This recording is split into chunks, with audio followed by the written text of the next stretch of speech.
Chapter 1: A Lagos Love Story. It began not with chaos, but with a melody. The annual A Night for the Future charity gala was the pinnacle of Lagos high society, and Kayameka, a brilliant project manager, was its organizing force. Amid the sea of flowing agbadas and glittering gowns, she was the picture of calm efficiency. Then, she saw him. Chike Onyema was not the loudest in the room, but he was a gravitational force. Tall, with a quiet intensity in his eyes, he commanded attention without demanding it. He had been a guest speaker, talking about engineering sustainable housing, and his passion had silenced the chattering crowd.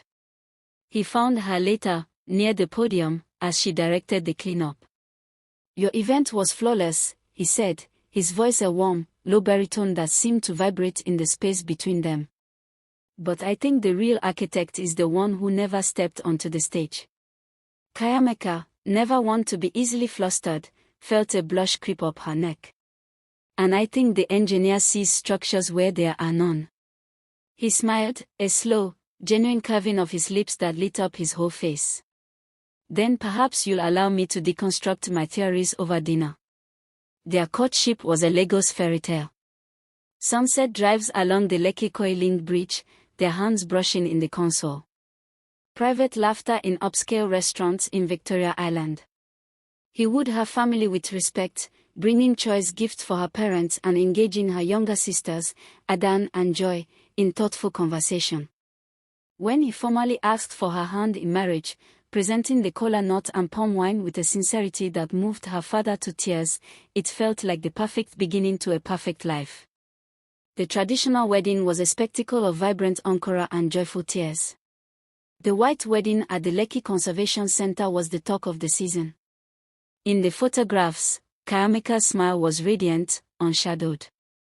Adan, her chief bridesmaid, and Joy, a beautiful bridesmaid, flanked her, their faces beaming with untainted happiness. Chike was hers.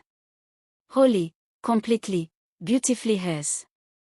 Chapter 2: The Serpent in the Garden. The first crack was not a quake, but a hairline fracture. It started with Chike's new business venture. Adan, with her sharp mind for fashion and commerce, had ideas. She would linger after dinner, sketches spread across the table, talking margins and marketing with Chike. Kayameka, busy with her own demanding career, was initially pleased. Her husband and her sister were getting along. But the lingers grew longer. The laughter from the study became more private. Kayameka started noticing the way Adan's eyes would follow Chike across the room, a new, possessive light in them. A cold knot tightened in Kayameka's stomach. The explosion happened one humid Tuesday night. Kayameka had found one of Adan's earrings on the floor of Chike's home office. A simple, stupid thing. But it was the catalyst. "Can you explain this?" Kayameka's voice was dangerously calm, holding the earring like a piece of evidence. Adan, caught off guard, flushed. "We were working late last night. It must have fallen out." "Working?" Kayameka's composure snapped. "Or are you trying to build a life with my husband?" The venom in her voice summoned Chike from his study. "Kayameka, what is this?" "Tell him, Adan." Kayameka screamed, tears finally breaking free. "Tell him how you look at him. Tell him why you're always here, preening and whispering like a snake." Adan's own temper, always quick to ignite, flared. "Maybe if you paid him half the attention you pay your spreadsheets, he wouldn't need my company. You think you own him because you got the ring first. Love isn't a contract, Kayameka. Get out." Kayameka roared, pointing a trembling finger at the door. "Get out of my house." The silence that fell after Adan slammed out was more deafening than the screams. Chike looked broken. "Amoka, it's not what you think." But the seed of betrayal, once planted, had grown into a poisonous vine, strangling everything in its path. Chapter 3: The Peacemaker's Fall. In the bitter weeks that followed, Joy became the sole bridge. She navigated the war zone between Kayamika's icy rage in the Ekoi house and Adan's devastated defiance at their parents' home. She was the messenger, the comforter, the tail wiper. It was during one of these missions of mercy that her own world tilted. She found Chike sitting alone in the dark, a shadow of the vibrant man he'd been. The weight of his grief, his impossible position between the two women he cared for, was a physical aura around him. "Chike, you have to eat," she said softly, placing a hand on his shoulder. He looked up, and in his eyes, she saw a profound loneliness that mirrored her own. "How do I fix this, Joy? How do I choose without destroying your family?" His vulnerability undid her. In that moment, she didn't see her sister's husband. She saw a good man being broken by a love that was too big, too complicated, for conventional boundaries. A terrifying, thrilling, devastating realization bloomed in her chest. She didn't plan to say it. The words simply escaped, a soft confession in the dark. "You don't have to choose, because I think I'm in love with you too." The air left the room. Chike stared at her, shock and a dawning, horrifying understanding on his face. When Kayamika found out, it was the final, annihilating blow. She summoned Joy to the house, her face a mask of cold fury. "You," she hissed, the word dripping with contempt. "My quiet little sister.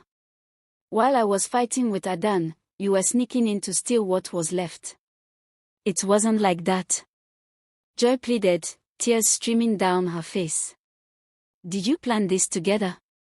Kayamika advanced on her, her voice trembling with a pain so deep it was terrifying. "You and Adan. To tear my life apart piece by piece. Get out. Both of you are dead to me. You are no longer my sisters." The beef was no longer a simmering tension, it was a frozen wasteland. The three sisters, once an inseparable trio, were now solitary islands of rage, grief, and despair. Their family was in ruins, and at the center of the wreckage stood Chike, the man whose love had built it, and whose love had, seemingly, destroyed it. Chapter 4: The Scorched Earth and the First Green Shoot. The following months were a desert of silence. Kayamika moved through her life like a ghost in her own home.